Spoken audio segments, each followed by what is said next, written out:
Evening all, and welcome to a small update on my Kerbalism series. Now, if you've been following along for a while, you'll know that I've been suffering with a freezing bug, where every time I time warp, my game freezes. I originally thought it was MechJeb doing it, so I've uninstalled and changed that, and it still persists. I then thought it was an issue with civilian population, or maybe the other way around with them too, but nope, I swapped civilian population out for the one that Real Gecko does, and nope, that's still causing issues. I've trolled through the log files trying to figure out what it is, and I can't. Every time I remove a mod, it crashes again, and the log file says it's something else. So I don't know. I was getting right on my wits' end with it. I did get round it by going to the space plane hangar, space center, and time warping there, but eventually that started bugging out on me as well, and it would crash. Trying to set up the communication satellites around Moho was a pain. Sometimes I could walk round to the next maneuver and do it and it was fine. Other times I wouldn't even get to times 10 time warp before it's frozen. So it was driving me absolutely mad.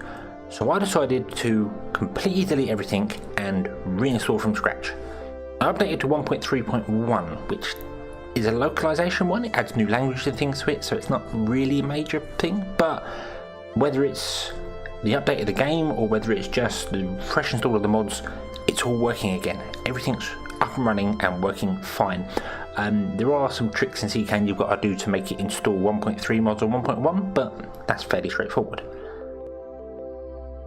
The drawback to this is that I would then have to add all my custom configs for Kerbalism and everything into it again, and I was in the process of doing that, transferring them over and then doing the planetary base ones and other bits and pieces that I've done with the fuel tanks, and I kind of realised that I didn't want to do that. I've decided to go with the classic profile from Kerbalism, and the reason behind that is because it still has the life support, so you still need to give them food and water and oxygen and stuff like that, but it gets rid of the way it produces fuel, so you don't need to break down water to bits and pieces. And my reasoning behind that, you see, near future technologies also adds things to the ISRUs. It adds the ability to make lithium, and there are also parts to suck argon out of atmospheres, so you can get that for the argon engines. And if I could literally just right click an ISRU and go start refining lithium, what's the point of going all the way through the Kerbalism way of doing things to make liquid fuel and oxidizer? I thought I'm just going to change it back to the default, to the classic profile, and then I can just mine ore and convert it.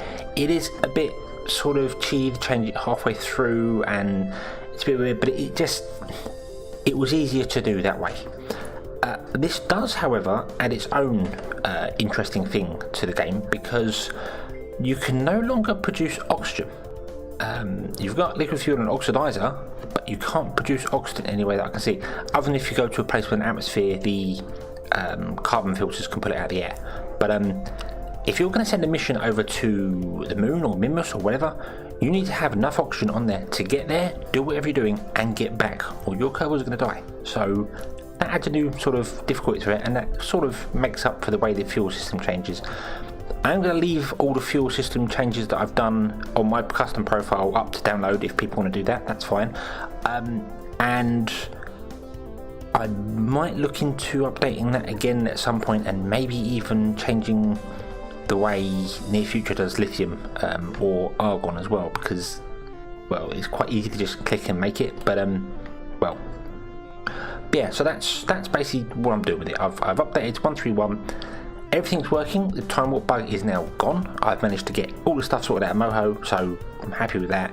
And I've just changed it to classic so that it's compatible with everything, really. So yeah, I just thought I'd let everyone know that. So that's where we're going for the future.